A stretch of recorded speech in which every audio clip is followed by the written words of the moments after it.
regular meeting of the City Council of Del Rio City Council to order. Roll call, please. Councilmember Zaccaro. Councilmember Clark. Here. Councilmember Cecilio. Here. Councilmember Allian. Here. Mayor Easterly. Here. I would ask the chair of our budget committee, Councilman Dennis Allian, since he did such a great job this last hour, if he could please lead us in the pledge of allegiance. My pleasure. Again. I pledge Allegiance to the flag of the United States of America and to the republic for which it stands, one nation, under God, indivisible, with liberty and justice for all. Thank you very much, Dennis. I would like to formally acknowledge Mr. Jim Boston and his lovely wife, Mary Lou. Jim runs KDMY TV's Good Morning Monterey Bay. KYMB. I'm sorry, KYMB.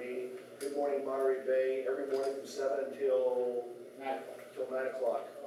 So thank you very much for showing us. It's a Monterey morning show, but that's okay. I understand it's a long day for you. It's been a long day, to tell you the truth. But anyhow, welcome to our humble chambers here. We have other people who are coming up later on. Okay, right now we have the public comment period. Anyone wishing to address the city council may do so now on any item not on the agenda. You've got 3 minutes to do so, and if you please state your name for the record, please. Sir.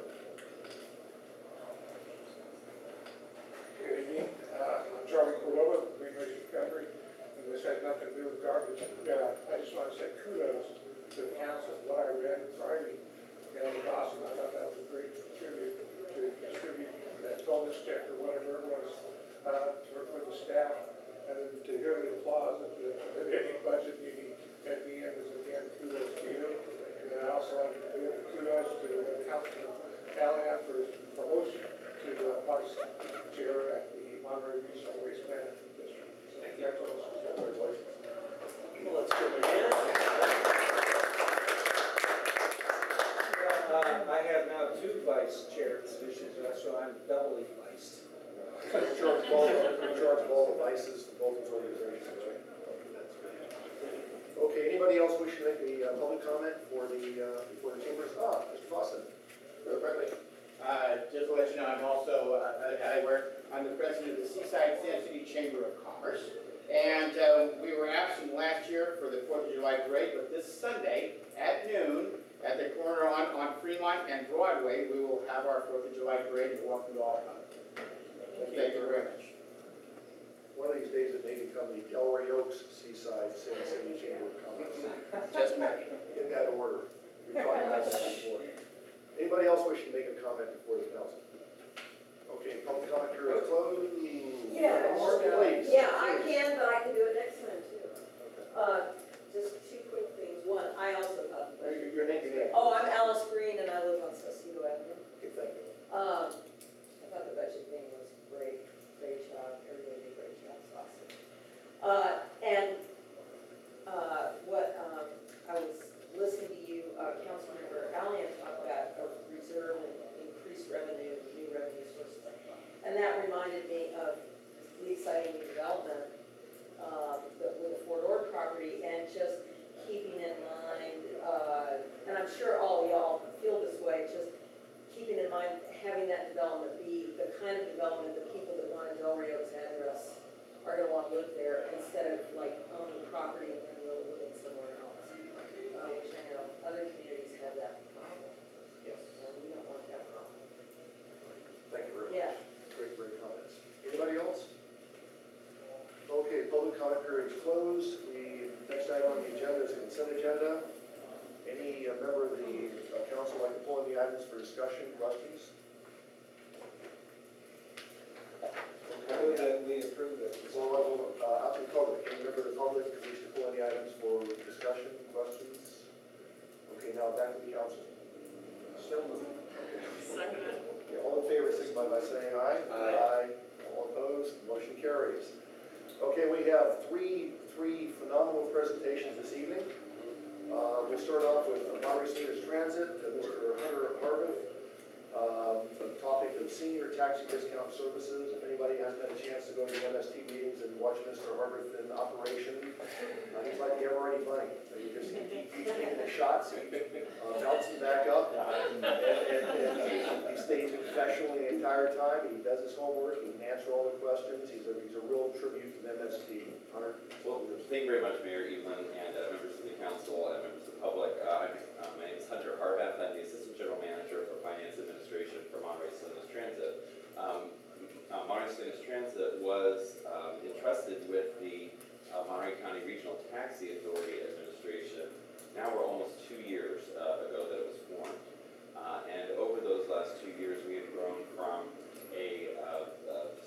basically like a toddler trying to take our first steps to really a fully functioning agency that is actively licensing and permitting and enforcing taxi services throughout most of Monterey County, Delray Oaks included.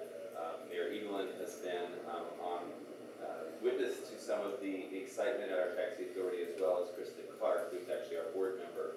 All of the, Mayor Evelyn is the alternate, all of the MST board members sit as also the RTA board members, similar to how things used to be when there was redevelopment, where you also sat as redevelopment. So it is thanks to all of our elected officials wearing two hats also that have matured this taxi authority to a fully functioning public agency.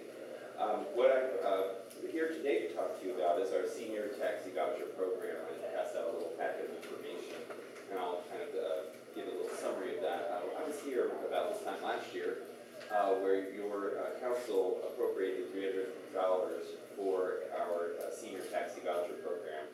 The way that works is that it's a discount program for seniors that live in your community to take trips anywhere within the city limits of Delray Oaks, Santa City, Seaside, and Monterey. We have made that available to seniors in those 4 communities. Each of the communities has put up funding for that program. If you could take a look at the little chart that we've been tracking since we kicked this off late last year, we haven't really seen any substantial usage from any of your citizens of the program. And so that is a signal to us that we need to do a better job of getting the word out to the community. MST pays for half of the cost of the program. The city pays for the other half of the cost of the trip in a taxi. One of the great things about the grant programs that we have accessed in order to fund this program is that there's money for public relations, for advertising. So we've got a couple of changes to the program. We've added a couple of new taxi providers, or just about to add a couple of new taxi providers where we now only have 1. So we're going to be needing to do some additional outreach, publicity, advertising, new brochures. These were our original brochures that we had. We have to reprint those with all the new information. So we're going to use this opportunity at the beginning of the next fiscal year, FY13 that's coming up in a week, to really conduct a broad-based outreach, both in media as well as the old-fashioned communication, person-to-person, door-to-door type of thing, in those communities that are part of the taxi voucher, senior taxi discount voucher program. As you probably know, the general manager, CEO of MST, Carl Stork, is a resident of Delray Oaks, and had a great suggestion of us perhaps participating in your town picnic coming up in September with the citizens action group. Thank you. So that if that's the pleasure of the group, that we would be happy to come and have a little table, informational table to talk about the program. We have some, as also part of our senior outreach programs that we operate. We have volunteers, and we'd like to take a look at having them go door to door with flyers to hand out to residents here in Delray Oaks, as well as Santa City, where the communities are a lot smaller. There hasn't been a lot of usage for the taxi program yet, the senior discount voucher program yet, in its first 6 to 8 months of activity. So we hope to return here next year, this time next year, with a good number of your citizens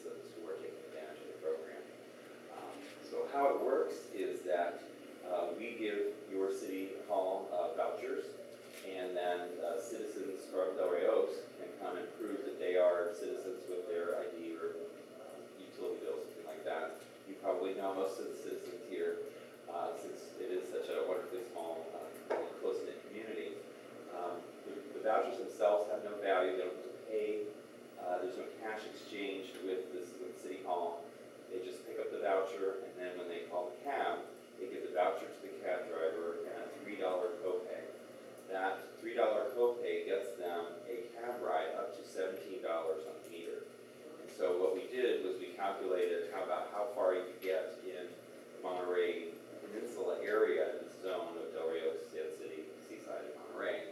On a $17 cab ride, you can pretty much get anywhere you need to go for a typical grocery trip, going to your doctor, going shopping, going to church, other type of day-to-day activities that seniors typically do. So that $17 fare is then, the senior can take a fare up to $17, then the taxi driver themselves, at the end of the month, they collect the taxi vouchers, and then they give them back to MST, and we pay the taxi driver or the taxi company, we reimburse them $14 for each one, so they have their full value of the trip that they have provided. Then if there are seniors that are using them from Del Rio Oaks, we would send Del Rio Oaks an invoice at the end of the quarter where they would only pay $7 of the $14. MST pays the other $7 with the senior programs that we have. So we're excited to be able to provide this service. We're rolling out more taxi companies in the coming weeks, as well as we're trying to get some additional wheelchair accessible vehicles distributed to local cab companies. We now have 3 vehicles we just got delivered that we are about to lease to some of these new cab companies. That's why we're able to expand the program. So thanks to leadership of the MST board, as well as the federal funding programs for seniors, we're able to have this robust program. And just late news, as of tomorrow, City of Salinas will be part of this program, where they'll have their own separate zone. They have joined the program. So we hope that there's another $300, or that same $300 from last year can be moved to next year's budget and continue this program. Any questions?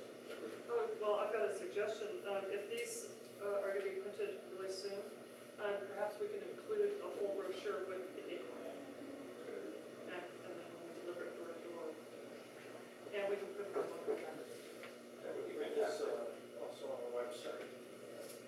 Yeah, and we also deliver, the action group delivers goodies to the people that are kind of shut-ins, that don't get out, and those are probably the people that need it the most. So Absolutely. we can include it with that basket also.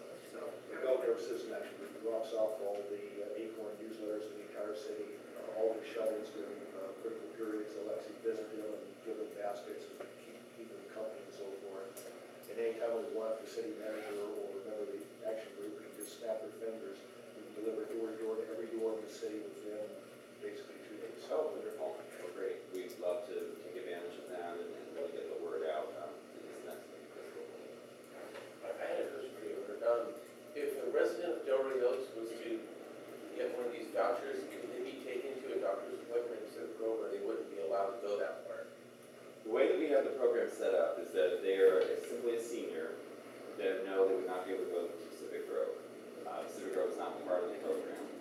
If they are an MST Rides customer, that means that they have a severe disability, that they're part of our it's called paratransit. It's the little minivans that drive around that take people to dialysis and groceries and that type of thing. If they have a disability, then yes, they can go anywhere in the county on the voucher program, and then MST pays for all of the costs, except for the $3 copay. Are you working on Pacific Grove and being on board with you guys? We have reached out to them several occasions, and we have yet been able to get on their agenda with the city council. Okay, thank you. Yes, so this, the rider's guide, the Yes. tax part is not accurate when it describes your activities, it's including this. Yes, this was a, as I mentioned, that we needed to, we're working on updating this. We had hoped that Pacific Grove was going to be part of it when we created this, but it actually wasn't. And what we've done is, on this last item here that I handed out, this is a printout from our website, and I believe it's correct on the website. If you look on the back to page 2 of 3, it says Area 2 at the top, anywhere within the exclusive city limits of Del Rio, Monterey City. And taxi fare from Del Rio Oaks to the Monterey Shopping Center, for example, Del Monte Center? Del Monte Center would be within this? Within the $17, absolutely. The trips that are probably not, that are gonna be more than $17 would be from, say, the aquarium all the way to the CSUMB in Seaside. So the farthest point of Seaside on Fort that you could get, probably gonna be a little bit more than that. All right, Chomp? Yes, Chomp is in the city of Monterey, so it's part of the program and is within the $17 range. I just figured out how to cut our costs for Seaside Fire. They go pretty fast, too. Yeah, well, what would keep a person from calling, using this, coming to City Hall, and using this to go, if they want to go to Pacific Grove, going to the border of Monterey and Pacific Grove, which would be in that amount, and then coming up with a negotiation with the cab driver saying, now what would it cost us taking the extra 2 miles? We thought about that with the program, and mulled that over and thought, well, City of Delray Oaks is coming up with funds to fund this program.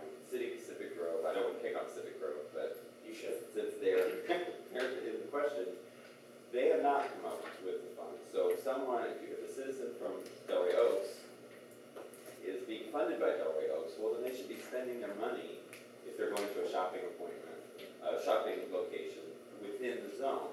So that's kind of where we kind of landed finally with that decision.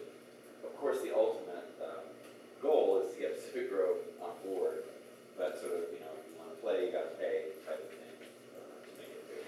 And how much will this cost? Delray? $300. Wow, that's outrageous. For budget law. Okay, out from the public, any questions from the public that Mr. Herman? Pacific Fire salary is No questions at all? Anybody, any other questions from the council? No.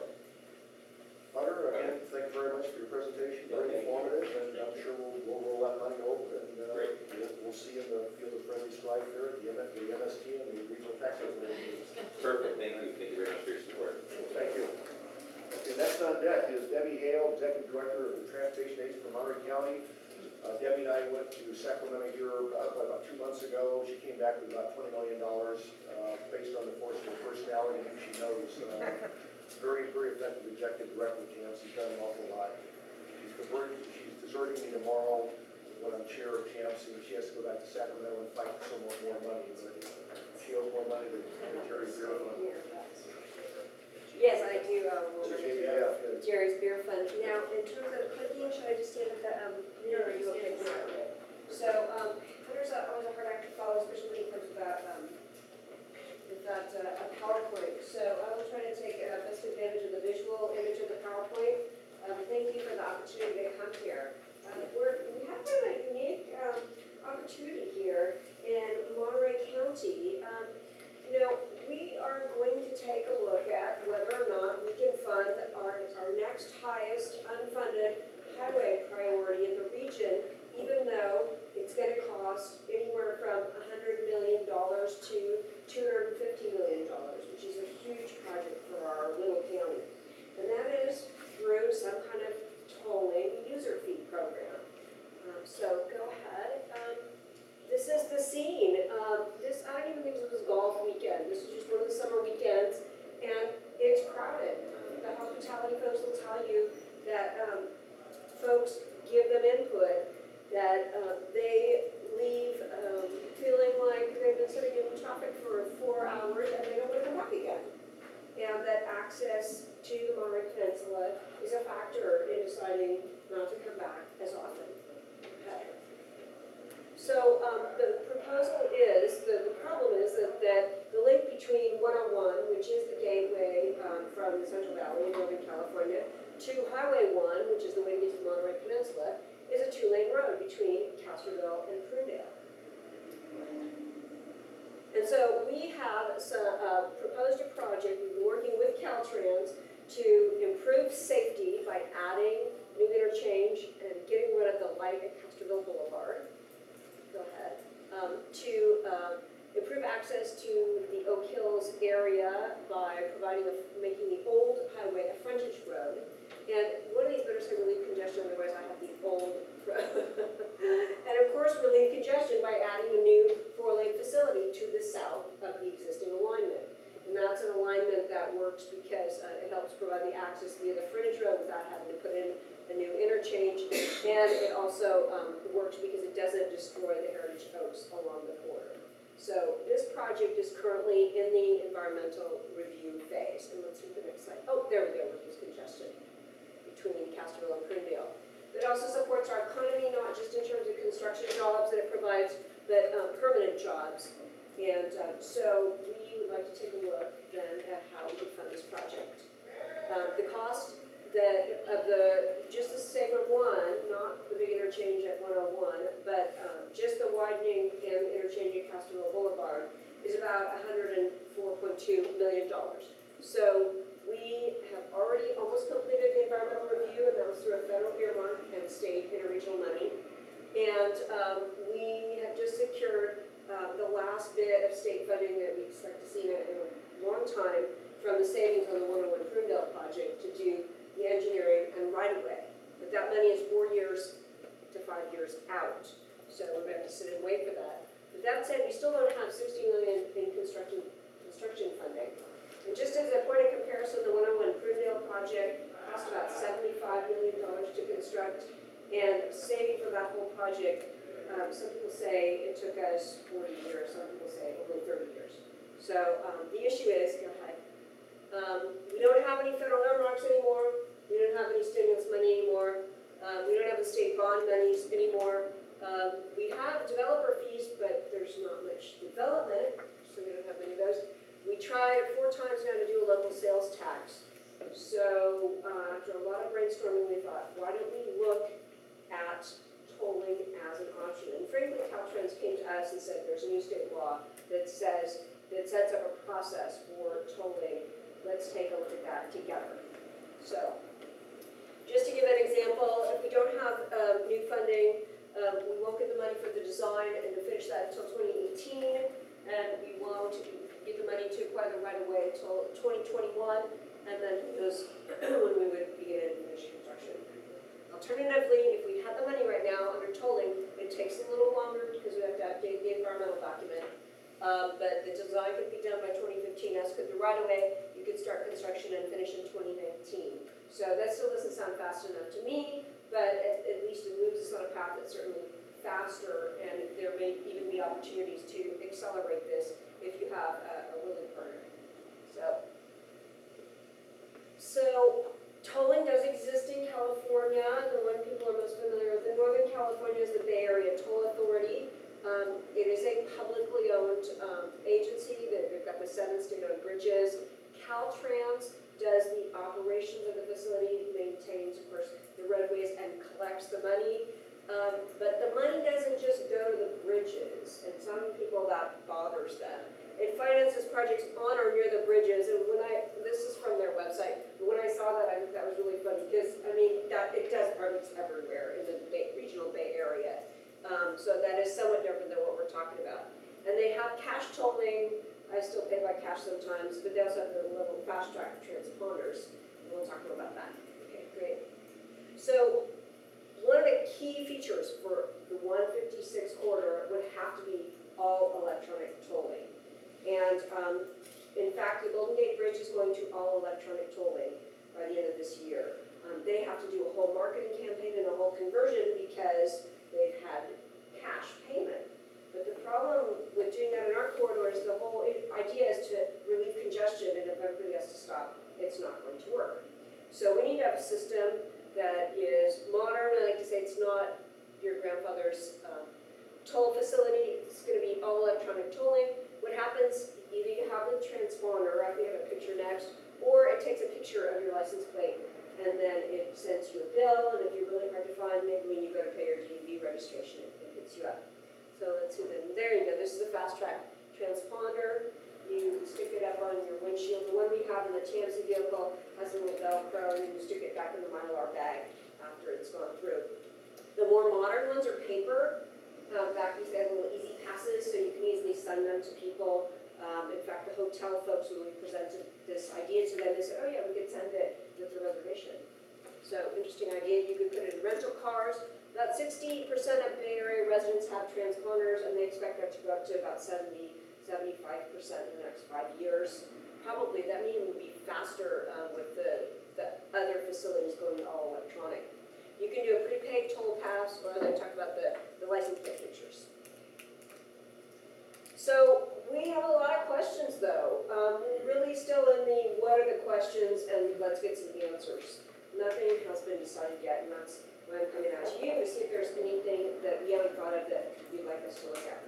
So how high would the toll be? Who would pay?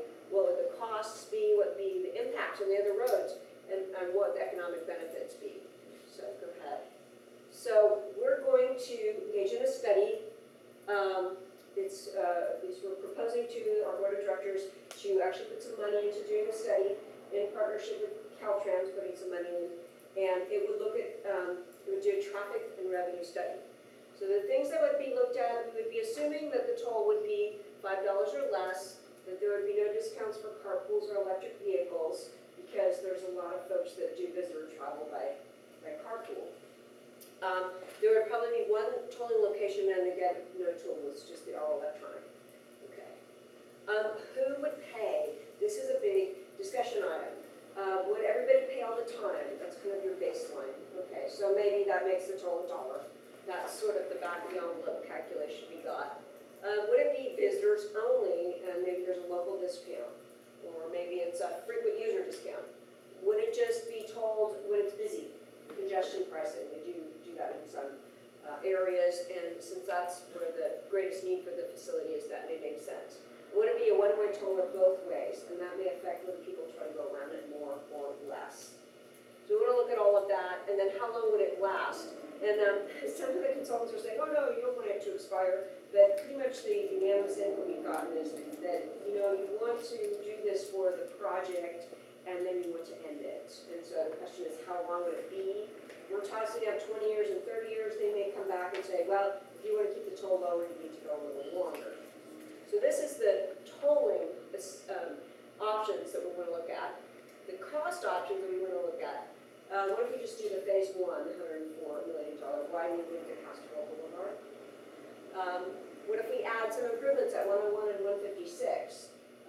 Maybe not the whole $150 million interchange, but part of it. Or maybe the whole thing, so look at both of those. What about a connection to make that interchange at Castroville Boulevard a full interchange that links into the Castroville, it's a major shipping delivery location that goes out Blackie Road and then has to go onto 156 through town. They would love to have an alternative means for safety as well. And then you have to include administration, maintenance costs, operations for collecting the tolls, maintaining the road. And then there's a financing cost, is what it looks like to us. To the investor, it looks like the financing income. So all of these have to be built into the analysis. So we're going to be looking at if the board agrees to go through with this, then we'll be looking at all of these options. We will do an RFP, we'll hire a consultant that is an expert in this, and then we'll look at all these options. Then over the next 6 months, we will continue public information outreach, come back to you and say, here's what the study found out. What do you think? And then we can finalize some recommendations.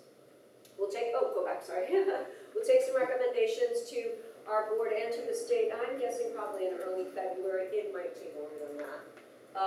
We do, if we decide that we want to move forward at some point, either before or after the environmental document would need to be updated in order to have the tolling be part of the project. And then in addition to TAMC and Caltrans deciding, there also needs to be a decision made by the state body that oversees this, the California Transportation Commission. And it's actually spelled out in state law that they have to determine that it will relieve congestion and that it will provide air quality benefits and that it's financially feasible. So that actually is good. That protects us as well. And then they would work with us and Caltrans to issue a request for proposals for folks then to propose the concession, the design build operation and such. So that's kind of the basics. And go ahead. What do you think? What else should we consider? Deputy, outstanding presentation. You covered everything right down to the T.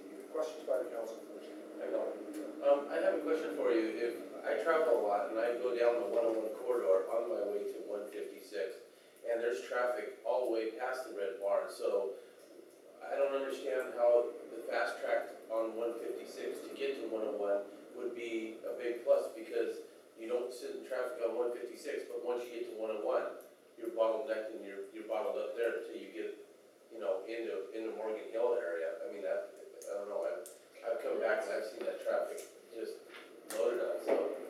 That's a really good question. I'm gonna get my pen so I can write down the comments. And that's part of what the study we have to look at, is whether there's enough of a traffic benefit for this to make sense. Yeah. Because it may be that when you're traveling, it doesn't. One would hope that at other times when 156 is the bottleneck, that it helps.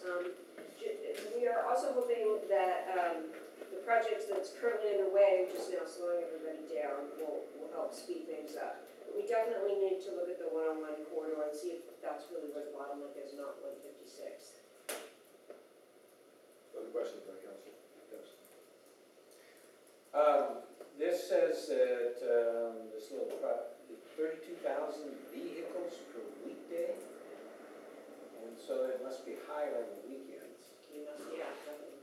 And actually, that's average daily traffic, so it probably splits out a little bit, and that's what we have in the accounts. And because I want to do these kinds of things, I did some quick numbers here. And it looks like, based on the 365 days of the year, just using 32,000 cars, that $5 toll seems really high. I don't think we need to go that high. It is high. The $5 toll comes from a survey that the Monterey Bay Aquarium did to really their market. So not people that were at the aquarium, but people that they want to market to. And they added on a few questions about tolling. And one of them was, how much would you be willing to pay? And they said, well, we But would that, be willing to pay $5. unfortunately, that doesn't take into consideration the people that use 156 on a daily basis. And I don't think people are gonna, and that would be $5, and it's only tolled one way. Well, so $5, we hope, sets the ceiling. Yeah. But then, because there's so many parameters that you have to look at, so you're looking at maybe local discounts, you're looking at maybe more improvements at 101, you're looking But at, is the toll only on one direction, like that's most of the another bridges thing are? that we're gonna look at, is whether it's only in one direction. When we asked UC Berkeley professor to look at the, just sort of everybody pays all the time, what would be kind of back of the envelope look? And he said $1 to $2. So that'd be everybody $1 to $2. So, yeah. The $5 gives the flexibility to look at adding more features to the project and or providing discounts for frequent users or locals. So we'll see where it ends up. Okay, the bottom line is no decision has been made at all, and, Yeah, that's pretty back of the Yeah, envelope fine, good. calculation. it's wide open right now. I'm the KMC rep for Del Rio, it's the only city's had a KMC rep, so if you have, I'll be briefing you in detail about which direction we're going. Some of the things we want to do, we want to ensure locals are not hurt, we want to ensure businesses and agriculture is not hurt. Tacking a $5 fee every time you go out your driveway and make a right-hand turn onto the old 156 will come back, and before you know it, you're bankrupt. So there are a lot of things that have to be balanced, and you can guess it's going to be a very, almost as good as a regional taxi authority discussion. But I I hope it's, even more fun. Yeah, I too, I'm very concerned about the locals that commute to work on that road, and there are a lot. I know of a handful myself personally, the people that I know. Number two is, have you even considered or looked at, when I was in San Diego with my daughter, the golf tournament, they have this one middle road that there's no on or off. And it can switch different directions, so you can use that. So there's 2 lanes north, 2 lanes south, and 1 lane in the center that can be reversed. So in the morning, it can be, go north and evening south. And it can move more traffic if you add just 1 more lane all the way versus adding all this giant infrastructure. We'll do that in Seattle. Do they? So we haven't looked at that. It can be expensive from an operational point of view.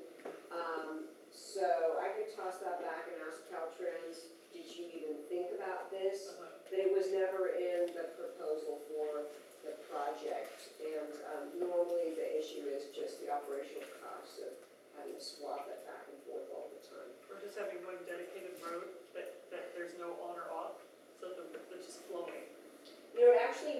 not have any on or off between the interchange and Ferndale North. So it'll be that whole segment will have no on or offs. Okay. Let's go to the public right now. Now's your chance for comments. I guarantee it will be incorporated in the discussions we have. Any member of the public with any questions, comments at all about the proposal we have here? Okay, back to the council. Any other comments from the council? Okay, Debbie, thank you very much. This is going to be a long and winding road to get to the destination, I'm sure. Great, well, thanks for your comments, and we always get something new, so I appreciate all of the different questions and ideas. Thanks so much. Thank you very much again, and have a safe trip out to Sacramento tomorrow. Okay, next, last but not least, we're having a discussion of base realignment and closure of BRAC. I believe Christine Dumage will be giving the presentation.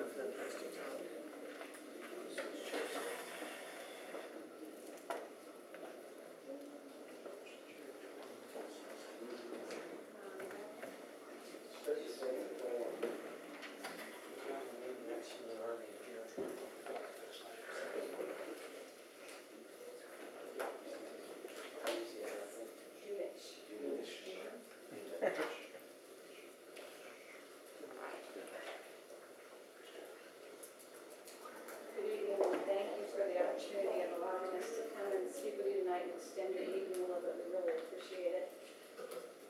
The Army is always interested in providing information into the local municipalities because we are very, very close, and we're doing a burn program that is a very complex program and very controversial. So I wanted to come tonight and provide you a brief history of Fort Ord, go over how, when, and why we burn. Talk a little bit about how the last burn we did went, which was 2010, explain how we do things, and then let you know what we're going to prepare for this year. Slide 2 goes over Fort Ord history, and I've listed it there so you guys can take a look at it at your leisure. It opened in 1917, listed on the National Priorities List in 1990. It closed. We started doing investigations and burning around 94. Now on slide 3, we go into why we burn. And basically why we burn is because it's part of the selective remedy of the CERCLA rod, which rod is the record of decision. It protects the public and surrounding communities. We do have trespassing incidents. We do have munitions out there. And also it helps reduce the wildfire risk. We burn to clear the vegetation for the safe ordnance removal and for safe property reuse. Also, burning promotes healthy central maritime chaparral, which is what we have on Fort Ord. And it's required by our habitat management plan, biological opinions, which are issued by the U.S. Fish and Wildlife Service in accordance with the Endangered Species Act. Slide 4. And as you can see in these pictures, the brush is pretty dense in a lot of areas, and it needs to be removed in order for us to see what's on the ground. And burning allows this direct access to the ground so that the workers can go out and safely identify the items and remove the items.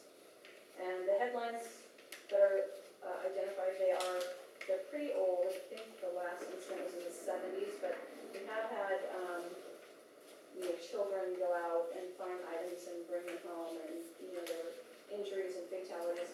Our last near miss, I think, was it 98 or 97? 99, where we had some kids pick up some grenades. Unfortunately, they were attracted to the practice grenades. They were blue, and they went to school and threw them up against a wall. There's children in the opposite side of the wall. So if they picked the gold ones, it would have been an incredible disaster. So there is still dangerous stuff, and we acknowledge that, and so that's why we need to clean up Fort Ord, and we need to remove the brush by burning. So slide 5 shows you why we need to burn. Part of the challenge and privilege of Fort Ord is that we have about 90% of the world's population of central maritime chaparral, which is home to all these species, which are protected, species of concern, federally endangered.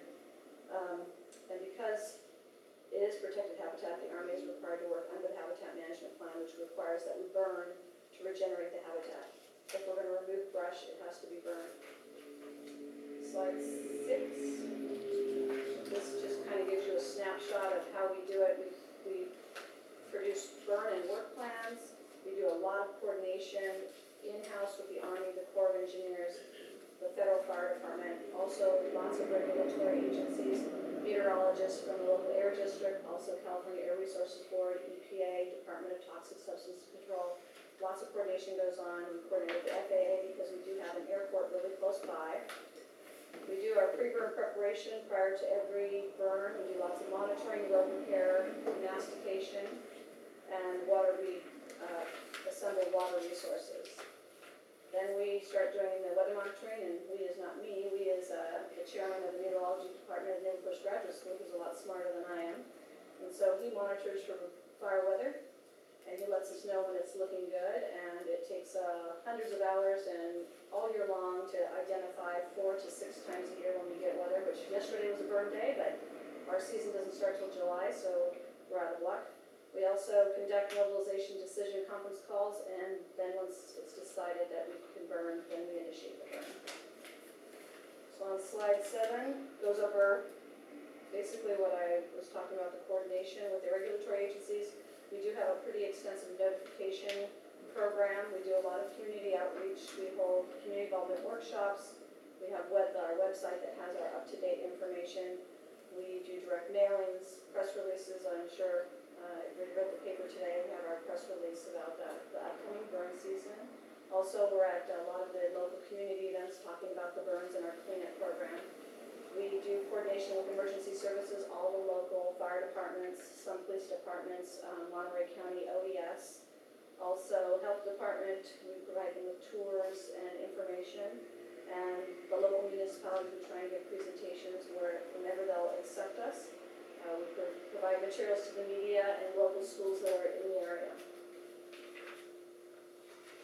The next slide is a little bit more detail about our public outreach. The Army does provide a direct notification program, and what that means is anyone who is interested in knowing when we're going to burn and when we're going to finish burning, they can provide us with a contact piece of information via email, cell phone, or home phone, and when we know we're going to prepare for burn, meaning we're mobilizing in equipment and we're getting ready, and we could possibly burn in 2 days, there'll be a call.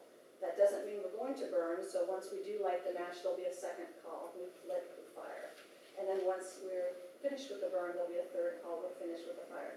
So that is a program that the Army provides for anyone who's interested. And I brought some forms that I can leave with anyone if they want to fill them out. We'll do that for you. Also, we have we have a hotline during the burn actually all year round.